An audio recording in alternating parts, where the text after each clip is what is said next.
To see the fully uncut version of this video, head over to patreon.com/Jonjo Lyons. What's that like to live deliciously?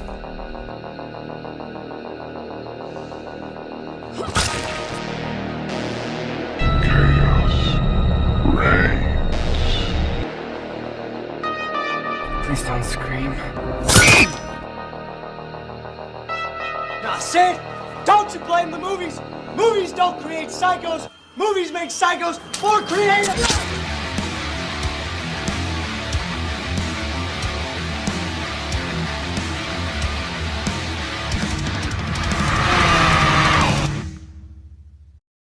What's happening? My name is Jonjo Lyons, and today I'm here to present to you my review for The Slasher is the Sex Maniac. Written and directed by all of these wonderful people. The Slasher is the Sex Maniac stars all of these lot. A serial killer is on the loose. His victims are unfaithful wives, and he always leaves compromising photographs at the scene. How's it going, my saucy 70s seductresses determined to be delivered a devastating down? It's that time again. Time to check out yet another gory 70s Giallo movie. This time with more boobs. And I'll be completely honest, I chose to take a look at The Slasher is the Sex Maniac because of the absolutely ridiculous title. How could a movie with a title like that not be amazing? And yes, I am aware it has the alternate title, So Sweet, So Dead, but that's not even half as fun. There's actually a version of the film called Penetration that includes scenes from an adult movie and is edited in a way to change the profession of the main character. I'd really love to track down that version of the film one day to see just how in the world that was achieved. No other reason. In this one, it seems like every single woman in town is cheating on her husband, and one person takes it upon themselves to end that for good. How, you may ask? By opening these adulteresses up, one slash at a time. Will Inspector Capuana be able to stop this maniac before the entire population turns into one big sausage party? Let's find out. But before we get into all of that, I just want to remind you, you can see this video completely uncut and early at patreon.com/Jonjo Lyons for as little as $3 a month. That's it. Want to see the uncut videos, gain access to the Discord, and see all of the Patreon exclusive stuff that can't go on YouTube anymore? Go over there now. Also, by the time you're seeing this, my short film Better Anything is pretty much done, I'm assuming. I'm also hoping the final trailer has been released by now, which you can find on my Instagram, instagram.com/Jonjo Lyons Reviews. I guess I'll put it on YouTube as a short, but it's over there too. As I always say, if you missed out on any of the perks during the crowdfund, you can still go over there now and claim them. Any money raised going forward is going to be going straight into submission fees for film festivals, which can get super expensive. We're talking anywhere from 10 to 80 euros a pop, and that doesn't even guarantee they'll screen your film. I'm really trying to get this film in front of as many eyes as possible, hopefully meeting a producer who will help fund the next film. That's the plan anyway. I am so proud of this film and everything we've been able to accomplish so far, so if you had a hand in that, I just want to say once again thank you so much. I really can't wait for you to see it, but like I say, in the meantime, the trailer should be available on the Instagram now. Thanks. But anyway, I'm in the mood to see an incredible day for Night Beach, so let's not waste any more time. Get ready to meet a collection of beautiful liars, then watch them get deaded. This is The Slasher is the Sex Maniac. The movie begins with a hot naked dead lady because apparently they're wasting no time getting to the good stuff. Around her, cops are collecting evidence as outside we meet Inspector Capuana. He heads inside and pretty much immediately tells his colleagues to send the woman to the morgue before getting himself a closer look. All right, let them in. You finished in there, sir? Yes, there's nothing else.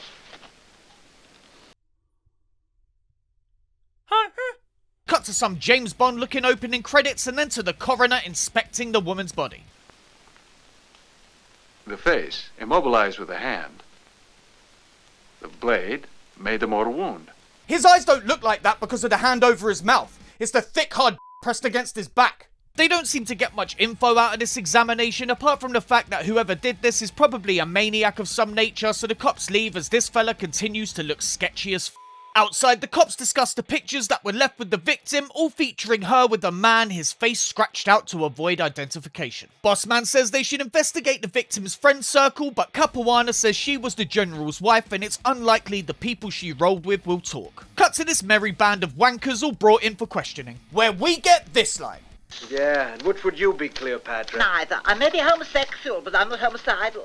Just top-notch delivery on that one, immediately my favourite character in the film. Cut to Capuana arriving and asking his buddy here if the press are outside. Then after one look at who they have, decides they won't be much help and buggers off. Cut to the inspector at home with his weird Stepford-looking wife. They discuss the case and how difficult the boss man is making it over really tiny cups of tea. Capuana then brings up the photos saying they must mean something.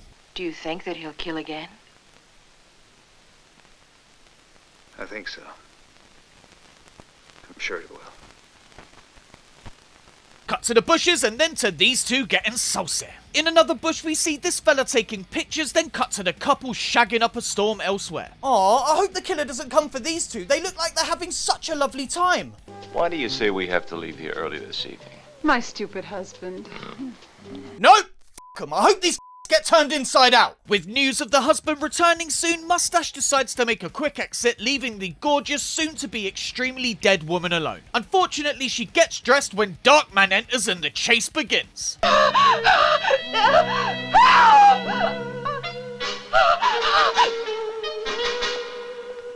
The woman tries to get in this car but realises she doesn't have the keys, so instead runs down to a beach. The insanely brightly lit beach for nighttime. I swear it was pitch black when she left the house. How long has she been running for? The woman, who is not a fast runner at all, trips and falls twice in a row before catching a gut stabbing.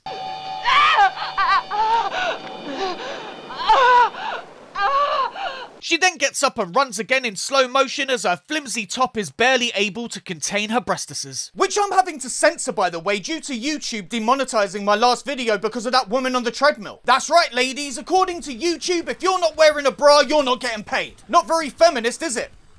Anyway, then this gets stabbed.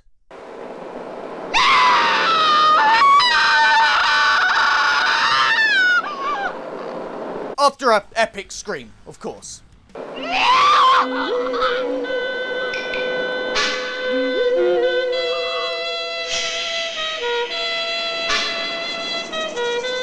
Job done, the killer scatters some more pictures around the woman and gets the f*** out of there. Cut to an extremely Italian newspaper as we meet Mustache's lawyer. He tells Mustache not to worry about being implicated as no one will be able to recognize him in the photos. The lawyer's daughter then pops in and leaves when Mustache also says goodbye. Cut to Capuana chatting with the coroner once again, confirming the same weapon was used in the most recent attack. And also getting an update on how the beach woman's husband is doing.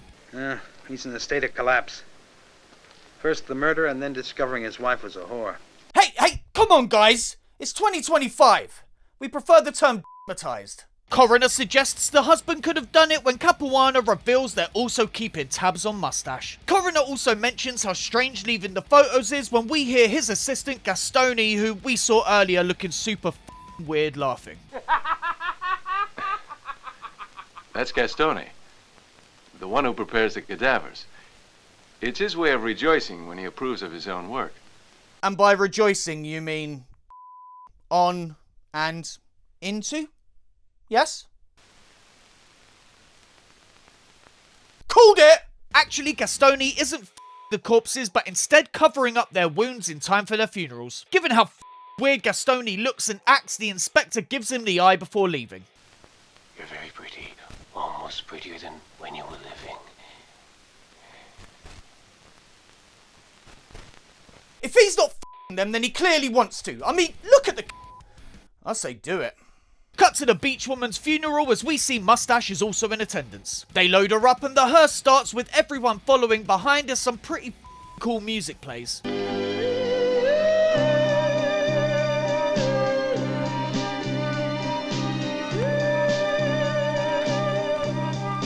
In a car off to the side, we see this fella filming, as is this fella here. In another car, the inspector watches on before leaving. Cut to an audience settling down to view the same footage from the same angle we just saw, but now in black and white. And it's literally the entire scene, going right up to the cops being in the car, just now in black and white and lacking the awesome score.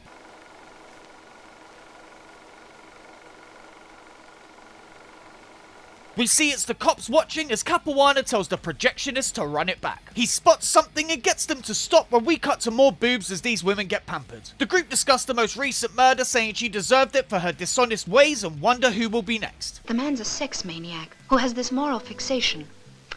Don't you see? Why should we react like you? He only kills unfaithful wives. I agree with Barbara. You've no reason to feel that you're exposed to him. Or is there a reason? Cut back to the inspector chatting with Bossman about where they're at. Again, Capuana suggests bringing in the husband, but again is shut down because he's high class and would have his job off him. Have you a plan? All I know is that some madman has killed 2 prominent citizens' wives. And both were unfaithful. Be careful, Capuana. Cut to the killer taking pictures of yet another couple slapping fannies. The woman is all spooked out about the killer, so gets the fella to stop, suggesting they get themselves a room. Cut to Capuana meeting with Gastoni at his place. We see the corpse pocket a knife when he's questioned about how much he loves his job. It's also revealed that Gastoni isn't married because, as he says, no one would want to marry someone who works in his job. No woman is going to marry a man who works at my job, you see. Sooner or later, they find out about the corpses. I think they'd actually be pretty cool with it if you weren't the corpses. Just saying. Finally, Gastoni shows Capuana his photography lab where he's taken pictures of a bunch of dead women's tits. How perfect. How lovely they are. Better than live girls. There's no more trace of sin or human misery because I have erased it. That's why I love my work. Hell, Capuana, how much clearer does it have to be? Arrest the wide-eyed necrophile! Cut to the lawyer's daughter and her boyfriend pulling up and having a jolly couple run in the woods. They take a seat and have a kiss before launching into some bullshit talk about their lives and the killer. Cut to the lawyer's wife as she takes a call but quickly hangs up. The lawyer enters and the two fight about him having a mistress where it's implied the wife is also getting pumped on the side. The lawyer tells her to go to her mother's to stay out of danger as we cut to this woman Lily leaving the house followed by her husband Crutches. She heads to the front gate as her neighbour, the lawyer, also leaves his home. There he meets his daughter who goes inside when he greets Lily and wouldn't you know it, these two are f***ing each other also. 6 o'clock at our place. I'll be there. He drives off and we once again cut to the inspector chatting with the coroner. This time he's suggesting Gastoni's possible guilt, but the coroner says it cannot be him as he is so averse to violence. His fascination being with removing the wounds, not causing them. Capuana isn't convinced but still asks for other theories on a motive. But what motive is there for these crimes? I don't know. Perhaps they could be traced to a homosexual. Homosexual? And that's the extent of that theory, by the way. The other two are a scorned husband and someone whose doesn't work. Coroner's quite the detective. Anyway, Capuana says he's got to go home for dinner and the coroner invites him and the wife round for food when they're free, which the lawman accepts. Cut to yet another couple punching guts. It's the lawyer and Lily who gnaw at each other for a while before finishing up. Lily says she's late and must go, so gets up and puts her bits away. Cut to Lily arriving home and squelching up the steps when she's confronted by Crutches. She f***s him off and we cut to this swinging shindiggery. In amongst the dancers we find the lawyer's daughter and her fella. The lawyer's wife steps in and ends the fun, leading to this wonderful line. All because of that woman hater. Yeah, why doesn't he make love? Love is natural only at our age. Cut to some time later as the daughter meets her fella in the garden. They spot Lily walking around next door, then walk to the gate as we cut to her by the swan pond. The boyfriend then leaves as Lily is grabbed by the killer and stabbed to death, which the daughter unfortunately witnesses. The killer spots the young woman and they both run, with daughter managing to get herself safely to the bathroom. Cut to Crutches calling out for Lily when he goes in search for her. Lily!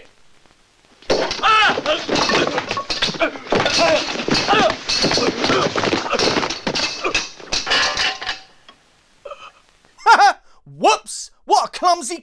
Cut to morning as the cops investigate the crime scene. The coroner confirms she was killed using the same technique and we cut to the news reporting this and these fellas playing volleyball. I swear the average scene length in this film is like 30 seconds. Daughter calls out to boyfriend and tells him about what she saw the previous night. I saw it and I wish I hadn't. When you left last night, I heard the strange sound of someone gagging. I saw the man, though I don't know who he was. Cut to boyfriend dropping daughter off at a friend's apartment block when she jumps in the lift. She's then joined by this bloke dressed exactly the same as the killer when we get some intense editing.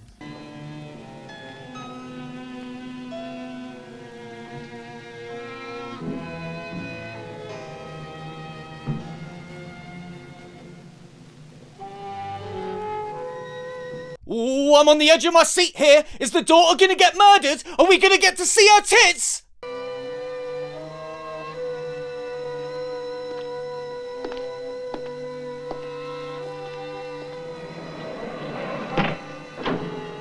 Ah, no. Good. Good, I'm glad. I like her. Hope she survives. Cut to daughter now arriving home, rendering the entire previous scene pointless. Inside, mother tells her she's going to grandma's. And it just occurred to me, if you're so worried about getting murdered, why aren't you taking your daughter with you? I'm sure like every other woman in this town, she's getting an extra helping of Italian sausage from somewhere. Anyway, mum buggers off and we cut to the lawyer spying on his wife leaving on the train for some reason. The train then departs and we cut to the wife getting herself comfortable. Wife then lays down for a smoke when the killer comes in and ends her life. No,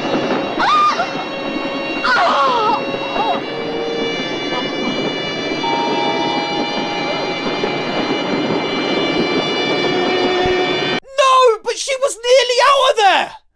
Oh well, I guess it's good you didn't take your daughter with you.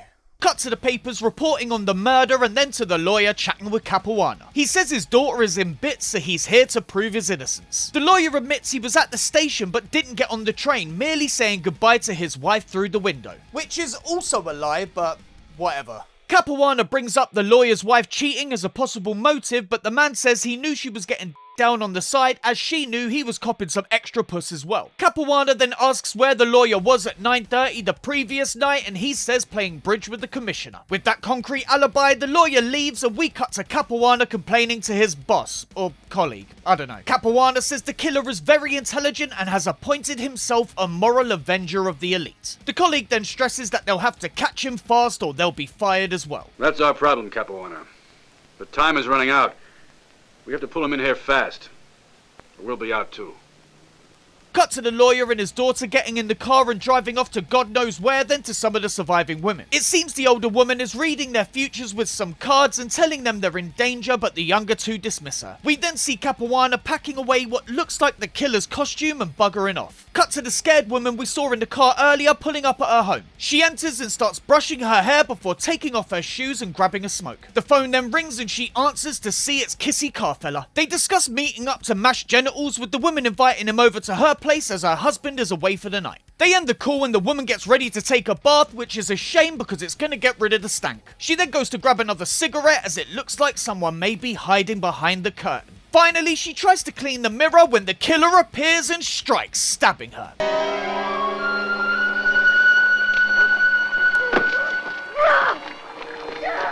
The woman tries to run for the front door but finds it locked and catches another poke. She then runs for the stairs because apparently she's never watched Scream before and we get to see this. What is that thing covering her lady guard? It looks like they've stuck a fake bush over a real bush. You can see the edge. What the f is going on? Anyway, the woman scrambles up the stairs but is quickly caught and opened up.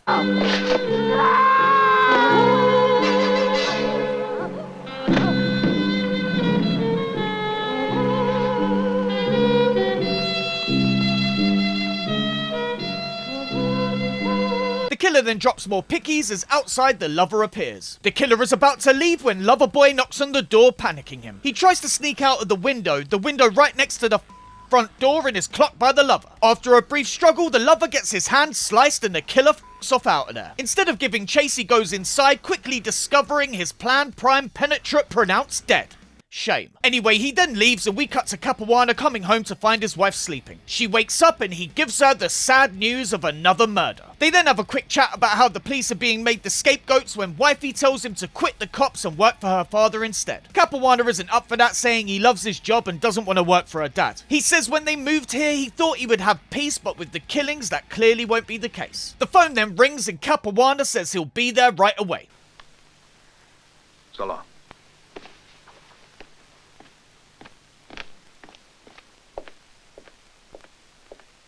It seemed like she was down to clown there, Cap, mate. You sure you can't spare your wife 5 minutes? That kind of neglect is gonna end up with your relationship, mate. That's why, just to be safe, I make sure to wear my wife like a feed bag at least 3 times a day. Breakfast, lunch and dinner, and maybe the odd midnight snack if I'm feeling peckish. Cut to Capuano in the car as they arrive at this place. They're allowed inside by this fella who then confesses to his crimes.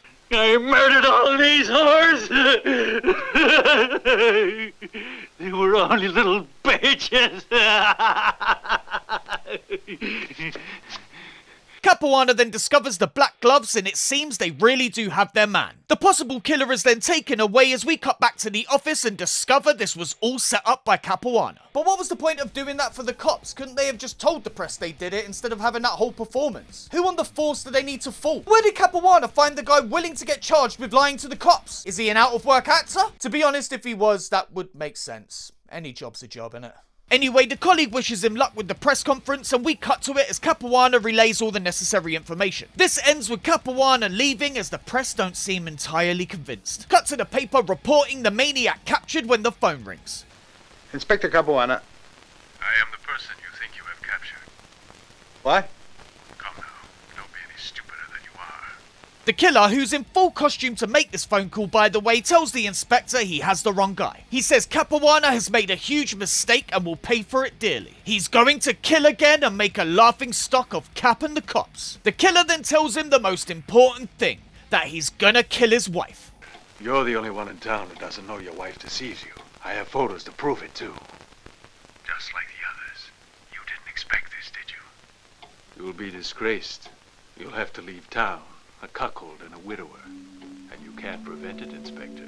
See, Capuana, what the f did I just say? If you dropped the odd load in her, this wouldn't be happening. The killer then hangs up and, shocked at being called a cuck, Capuana listens back to the recorded call. The inspector calls home to speak to his wife, but the maid says she's gone to get her hair done. He then calls the hair salon and predictably she isn't there either. After listening to the tape a bunch of times and doing some doodles, Capuana somehow works out who the killer is and we cut to him in the car. Cut to Capuana entering wherever the this is and fiddling with a clock. He starts looking at files and I've got to say this third act slowed right the down.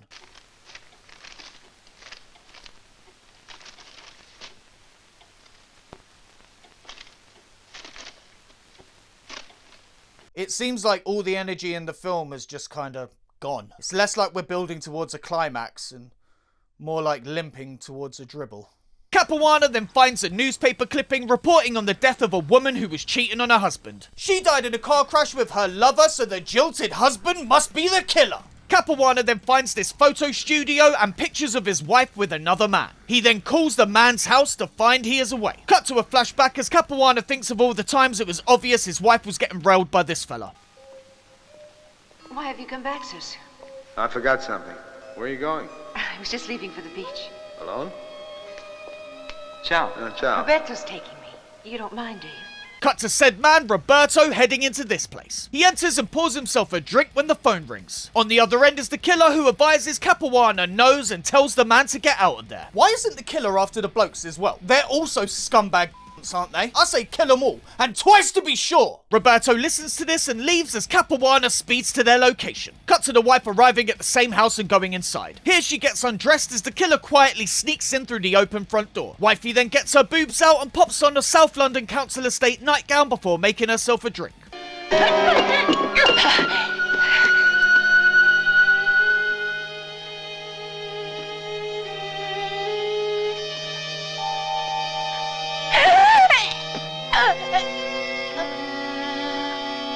Now on the sofa, the wife sees Capuana at the window, sitting by as she's brutally murdered. Oh, and the killer is the coroner, because of course it f***ing is.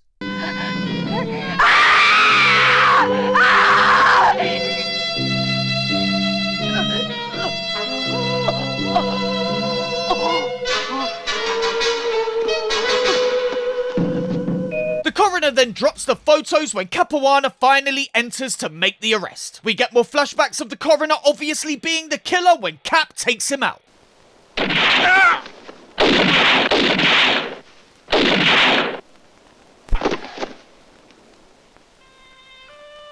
Capuana then sits by his wife and looks sad for some reason before making a call to the station to tell him the good news.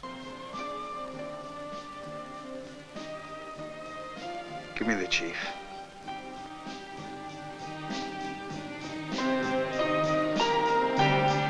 The end! Well, that was good. Okay, gore, tits, and a predictable killer. I'm starting to think all Giallo movies are the same. It's not a bad thing.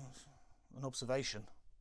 The Slasher is the Sex Maniac is a fine Giallo movie which unfortunately swaps out the extreme violence for one set of perfect Italian breasts after another. It's also one of the fastest moving movies I've ever witnessed due to the 30-second scenes until we hit the absolute brick wall that is the third act. The story is simple enough, with a killer taking out women who cheat on their husbands. This is because his wife died while out cheating on him, so now he's taking revenge? Or taking out his rage on them because he didn't get the chance to do it to his own wife. I don't know. And I said this in the breakdown, but why doesn't he kill the blokes they're cheating with? The killer even calls that guy to warn him at the end. There's also some subtext about class or whatever, but in the end what it boils down to is just another detective story. I guess Capuano letting his wife die at the end was a nice twist, but other than that it's all very familiar. Oh, and what about the lawyer and his daughter just leaving the movie? When I looked at the Wikipedia plot breakdown, they weren't even included, and now I know why. You could lift them out of the film and it wouldn't change a thing. Onto the characters, and most of these just run together, especially all the wives. The coroner's assistant was a lot of fun as the clear necrophile. Capuano was your typical detective. The coroner was so obviously the killer it was hilarious, and the lawyer's daughter had all the makings to be the perfect final girl in the third act, but just got up and left. I actually think my favourite performance comes from the beach woman who died an excellent death. That's the type of screaming that we were missing in Fatal Delulu. Onto the gore, and the blood is not this movie's strong suit. We get a few splashes here and there, but as already mentioned, we get way more nudity than we do the red stuff. Suspiria, this is not. It was hard not to be bitterly disappointed, if I'm honest. Production-wise, the film is perfectly fine. I did enjoy the English dubs. It had that lovely awkwardness most dubs have. The editing was strange as well, with certain scenes being over as quickly as they began. I swear, Capuano would enter a scene, then leave 10 seconds later, and this happened multiple times. Other than that, yeah, it was fine. In the end, The Slasher is the Sex Maniac is a by-the-numbers Giallo that tries to be far more erotic than others while dialing back the blood. I like it most for its cheesy performances and obvious villain, but other than that, it's kind of unremarkable. I liked it, but it's not one I'll be desperate to put on again anytime soon. That being said, if you want to see some hot Italian ladies from the 70s, this might be the Slasher movie for you.